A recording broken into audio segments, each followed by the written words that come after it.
नमस्कार, प्रभा साक्षी देख रहे हैं आप। आपके साथ मैं हूं अंकित सिंह। कार्यक्रम है चाय पर समीक्षा और हमेशा की तरह इस कार्यक्रम में मौजूद हैं प्रभा साक्षी के संपादक नीरज कुमार दुबे जी। सर, आपका बहुत स्वागत है इस कार्यक्रम में। और देश भर में राजनीतिक चर्चाएं तो जारी हैं। राम मंदिर का भी शोर है, 22 तारीख को प्राण प्रतिष्ठा समारोह भी है, उसको लेकर भी राजनीति है। लेकिन अब सारा का सारा फोकस अप्रैल मई में जो वोट डाले जाने हैं उस पर है। और हम भी अब चर्चा उसी हिसाब से करते हैं कि आने वाले दिनों में राजनीति किस ओर जाएगी, सीट बंटवारे को लेकर क्या होगा, कांग्रेस भाजपा की नीति क्या है। तो पहला सवाल यही है, चूंकि इंडिया गठबंधन में संयोजक कौन होगा कौन नहीं होगा, नीतीश लगभग बनाए जा चुके हैं, नाम की घोषणा बाकी है। इन तमाम अटकलों के बीच जिस तरीके से 2 सीट ममता बनर्जी दे रही है कांग्रेस को, कांग्रेस बोल रही है हम भीख नहीं मांग रहे हैं। वहां कांग्रेस कह रही है कि हम कम से कम 30 सीटों पर लड़ना चाहते हैं महाराष्ट्र में। वो शिवसेना कह रही है कि आपके तो शून्य थे। ऐसा ही हाल कुछ उत्तर प्रदेश में है। 40 सीटों पर कांग्रेस दावा कर रही है कि जब अखिलेश 40 सीट बसपा को दे सकते हैं तो हमें क्यों नहीं दे सकते हैं। बिहार में 10 सीटों पर दावा कर रही है। तो कुल मिलाकर जो खटपट है उसकी शुरुआत क्या हुई है, कहां से हुई है और ये कहां तक जाएगी, और आम आदमी पार्टी पंजाब और दिल्ली में क्या करेगी। क्योंकि कांग्रेस ने जो अभी हाल में बैठक हुआ था उसमें कहा गया है कांग्रेस से कि आप पंजाब के 13 सीटों पर चुनाव लड़ने की तैयारी कीजिए। जी बिल्कुल, आपने सही कहा कि खासतौर पर अब जिस तरीके से हमने खबरें देखी थी कि इंडिया गठबंधन की एक वर्चुअल बैठक होनी थी, लेकिन वो शायद टल गई और हो सकता है कि अभी एक और बैठक ये बुलाएं। संयोजक पद की आपने बात करी कि नीतीश कुमार चाह रहे हैं लेकिन उनको संयोजक पद नहीं मिल रहा है। प्रधानमंत्री पद की उम्मीदवारी मल्लिकार्जुन खड़गे को देने की बात कहकर ममता बनर्जी और अरविंद केजरीवाल ने दलित कार्ड खेल दिया है। ये सब चीज़ें हमने देखी, लेकिन हमको एक चीज़ और देखनी पड़ेगी कि ये जो समय है अब ये बैठकों का समय नहीं है, ये मैदान में उतरने का समय है। बिल्कुल, बीजेपी मैदान में उतरने की तैयारी कर रही है। ये लोग उतर चुकी है बिल्कुल, और ये लोग अभी बैठ के ही कर रहे हैं। आप देखिए कि जो संयोजक पद नीतीश कुमार को अगर मिल भी जाता है, उनका एक अहम पूरा हो भी जाता है, तो उससे क्या लाभ होगा। क्या वो नीतीश कुमार का इतना बड़ा कद है कि वो बिहार से बाहर किसी राज्य में अपने गठबंधन को वोट दिला सकें, ये एक बड़ा विषय। और हमने देखा था कि चलिए बिहार से बाहर की बात क्यों कर लें, हम अगर बिहार विधानसभा चुनाव जो 2020 के थे, क्या नीतीश कुमार उसमें अपनी पार्टी को ही सबसे बड़ा दल बनवा पाए? बिल्कुल जाहिर है कि नहीं। तो ये दिखाता है कि नीतीश कुमार शायद अपनी जो राजनीतिक हैसियत है वो बहुत ज़्यादा आंक रहे हैं। जो अब लोकसभा चुनाव होने जा रहे हैं उसमें सबकी जो स्थिति है वो साफ कर देगी जनता की, जनता किसके साथ है। जहां तक आपने बात करी है जो सीट शेयरिंग वाली, देखिए 2 बड़े मुद्दे इस इंडिया गठबंधन के राह में, आगे बढ़ने की राह में अटक रहे हैं। पहला है प्रधानमंत्री पद की उम्मीदवारी और दूसरा है सीट शेयरिंग। और सीट शेयरिंग के लिए आप देखिए कि सिर्फ ऐसा नहीं है कि क्षेत्रीय दल ही कांग्रेस को आंख दिखा रहे हो। आपने भी कहा कि कांग्रेस ने भी कहा है अपनी प्रांतीय इकाइयों को कि आप लोग सभी सीटों पर चुनाव लड़ने की तैयारी करिए।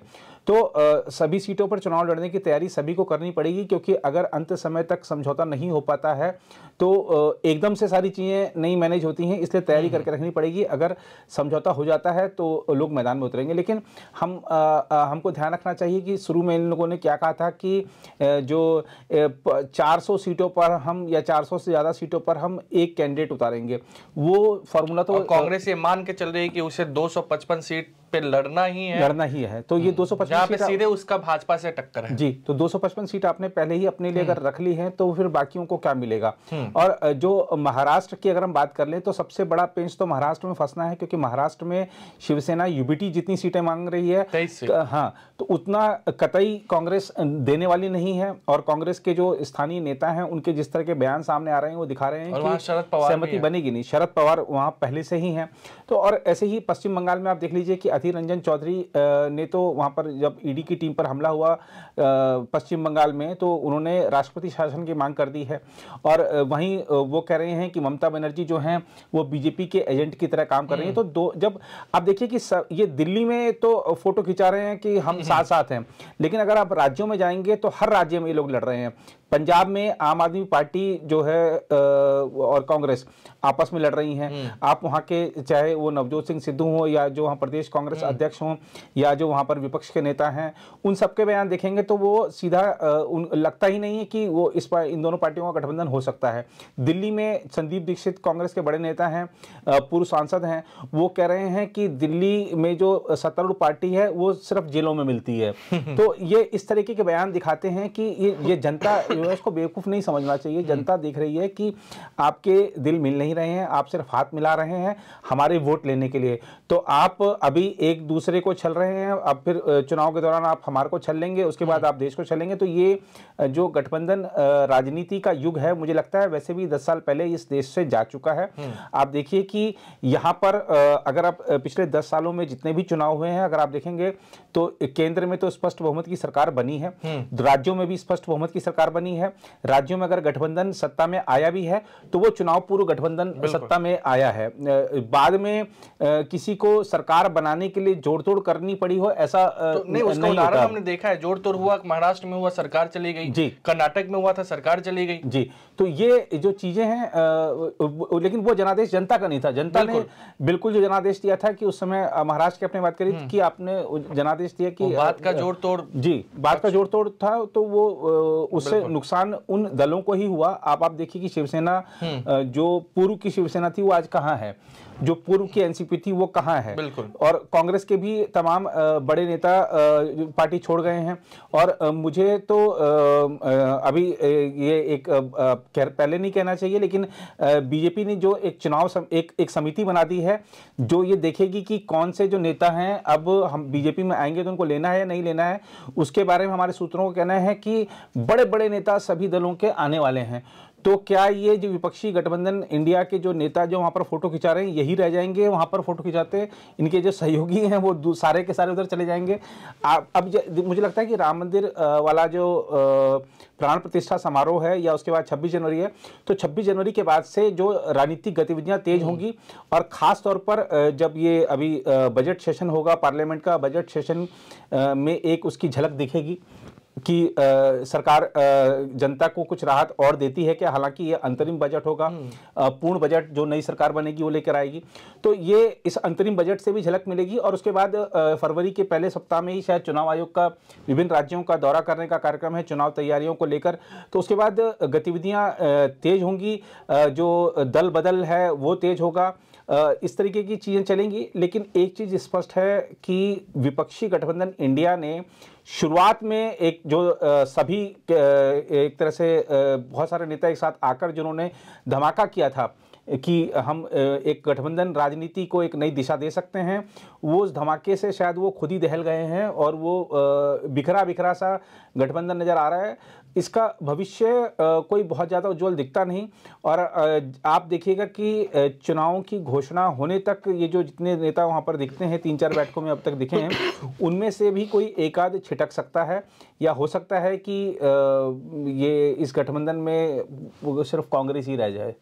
कुछ भी हो, सभी को 22 तारीख का इंतजार जरूर है, राजनीतिक तौर पर भी और धार्मिक तौर पर भी। लेकिन सर सीट बंटवारे की हमने बात की, और जो किसी दल ने नहीं किया वो नीतीश कुमार ने कर दिया ना।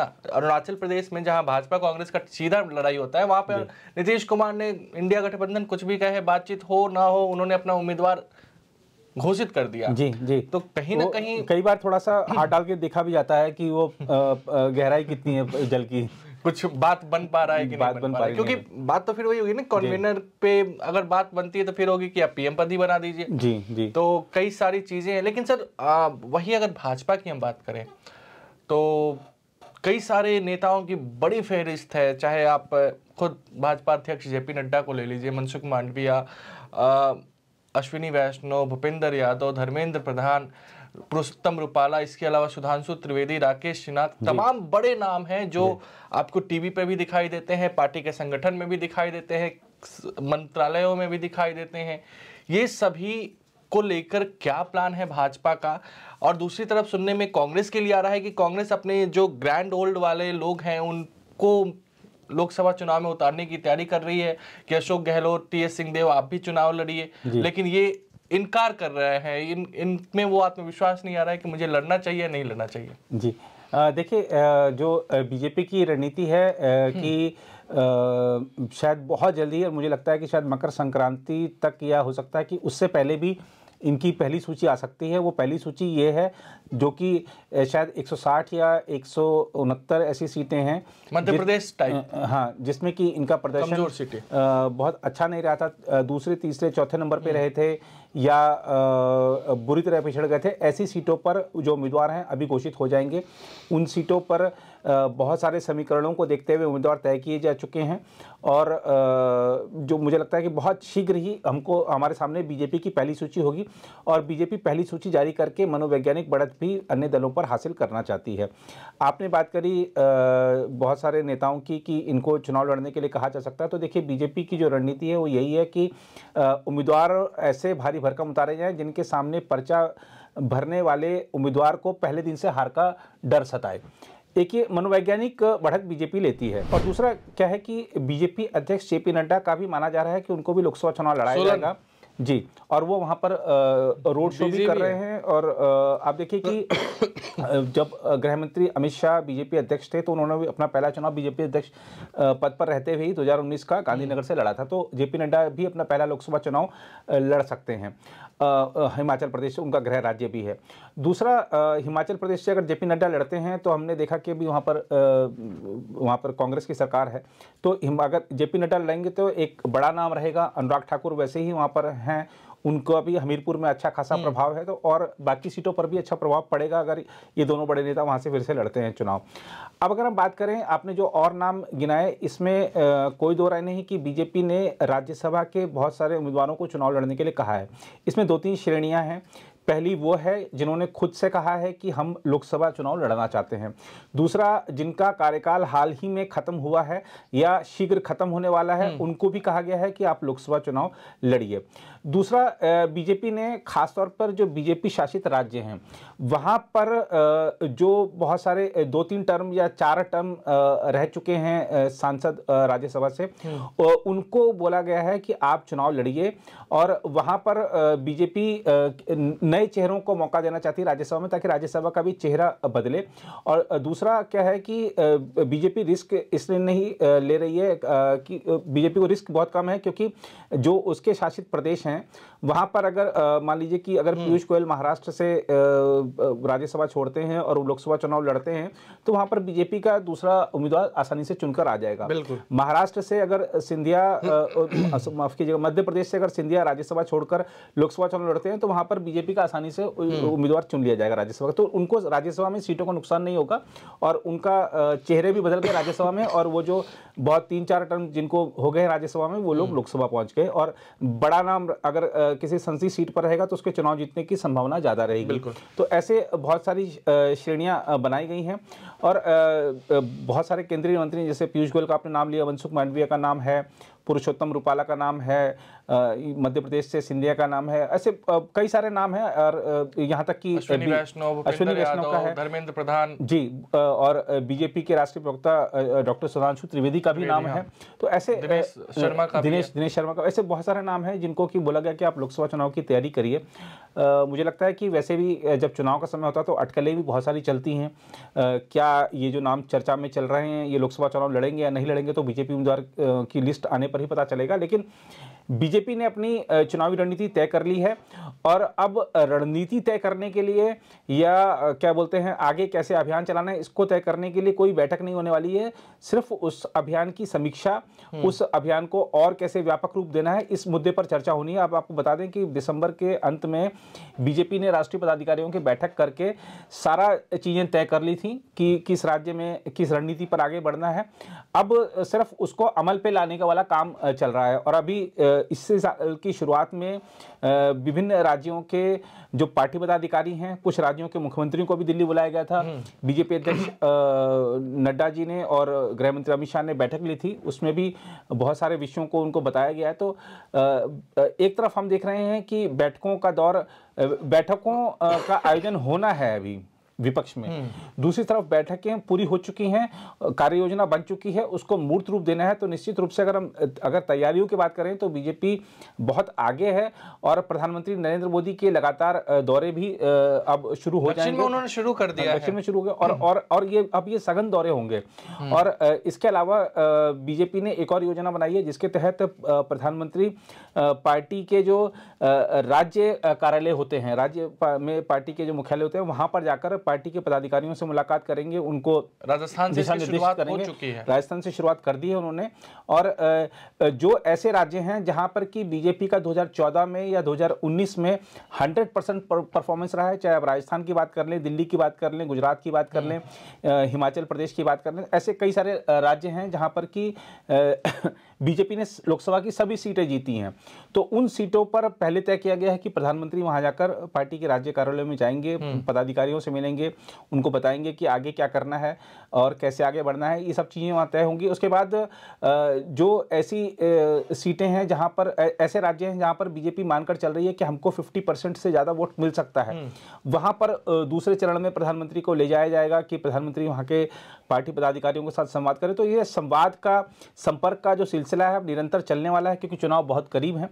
और ये संवाद और संपर्क की अहमियत समझते हुए ही शायद कांग्रेस के जो नेता हैं राहुल गांधी, वो भी भारत जोड़ो न्याय यात्रा पर निकल रहे हैं। लेकिन ये जो यात्रा है, ठीक है कि पार्टी ने अपने किसी उद्देश्य को पूरा करने के लिए या उनकी क्या रणनीति है वो अलग विषय है, लेकिन इस यात्रा का इस समय पर मैं मानता हूं कि कोई ज़रूरत थी नहीं, क्योंकि इस समय उनकी पार्टी को चुनाव पर फोकस करना चाहिए। और जब राहुल गांधी वहां पर होंगे तो बहुत सारे बड़े नेता भी उनके साथ जाएंगे, पार्टी का कार्यकर्ता जाएंगे, तो जो श्रम है वो चुनाव में लगने की बजाय उस यात्रा को सफल बनाने में लगेगा। तो ये एक जो इवेंट ये अभी करने जा रहे हैं, उस इवेंट से इनको बचना चाहिए था। शायद पार्टी का मोरल भी डाउन हो सकता है, क्योंकि कार्यकर्ता पहले से ही जितनी ताकत लगाएंगे उसके बाद उनको अगर उम्मीद ना दिखे तो फिर वो मोरल डाउन हो सकता है। जी बिल्कुल। और अभी आप ये भी देखिए कि एक तरह से जिस तरह ये शायद कांग्रेस की भीतरी लड़ाई भी हो सकती है कि जब मल्लिकार्जुन खड़गे का नाम आगे बढ़ाया गया है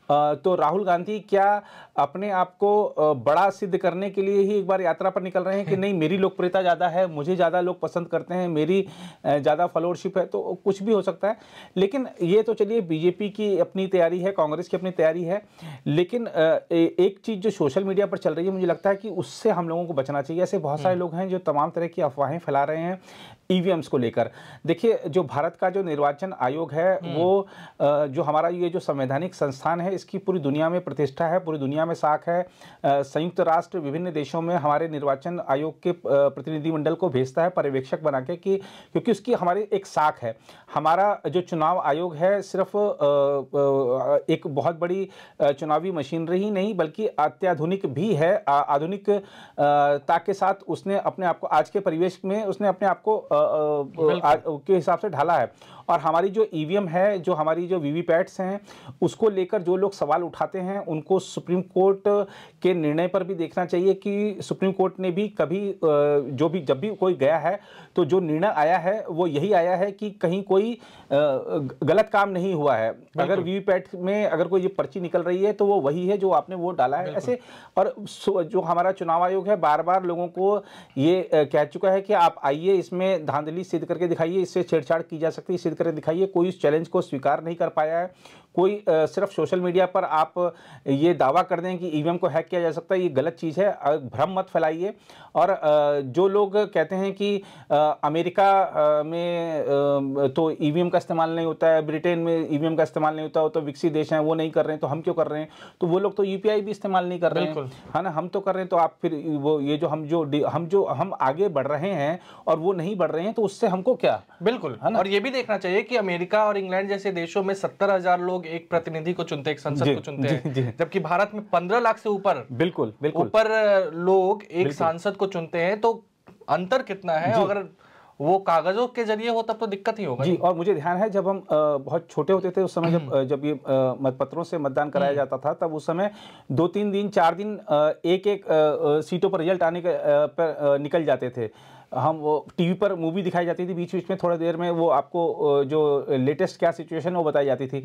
तो अब तो जो जनसंख्या है वो बहुत बढ़ गई है। हो सकता है कि मैं जबकि बात कर रहा हूँ उस समय हमारे देश की जनसंख्या 70-75 करोड़ रही हो, लेकिन अभी 140 करोड़ हो गए। अभी कितने दिन लगेंगे उनको गिनने में? मैं तो यही सुनता था ना कि वो पेटी चली गई, कहीं गरी गाय भी हो गई तो वो भी है।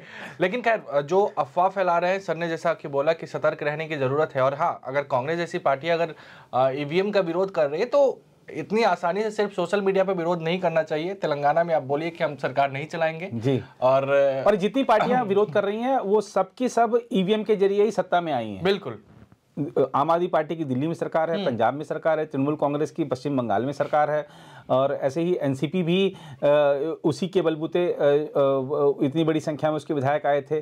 तो सभी उसी ईवीएम से जीतते हैं। और जनादेश का अपमान है अगर आप ईवीएम का मजाक उड़ा रहे हैं, ईवीएम को संदिग्ध बना रहे हैं। और दूसरा, हमारे जो चुनाव होता है ये सिर्फ आपने, जनता ने वोट डाल दिया और उम्मीदवार ने वोट मांग लिया, सिर्फ उतने तक नहीं होता है। आप देखिए कि जब हमारे जो चुनाव कर्मी होते हैं बड़ी विपरीत परिस्थितियों में भी वो बेचारे अपना 2-3 दिन उनका पूरा लग जाता है, वहाँ पर वो जाकर मतदान कराते हैं। उन्होंने जितना श्रम किया आपने उनको एक तरह से सब पे पानी फेर दिया क्या, क्योंकि सब तो ये फिक्स था मैच। ये ऐसे नहीं करना चाहिए। बिल्कुल। तो चुनाव है, चुनाव के दौरान अफवाहें भी होंगी और कहीं ना कहीं आपको भ्रमित करने की भी कोशिश रहेगी जारी। इसलिए हम पूरी तैयारी के साथ आपको जानकारी देते रहेंगे, आपके लिए खबरें बताते रहेंगे, साथ ही साथ चाय पर समीक्षा कार्यक्रम में ऐसे ही मुलाकात भी करते रहेंगे। फिलहाल आज के लिए दीजिए इजाजत, अगले सप्ताह फिर आपसे मुलाकात होगी। तब तक मुझे यानी अंकित सिंह और प्रभात साक्षी के संपादक नीरज कुमार दुबे को दीजिए इजाजत। नमस्कार। नमस्कार। अगर आप भी लेना चाहते हैं देश दुनिया की तमाम जानकारी तो आज ही सब्सक्राइब करें हमारे चैनल को। साथ ही नीचे दिए बेल आइकन को जरूर दबाएं ताकि हर अपडेट आप तक पहुंच सके।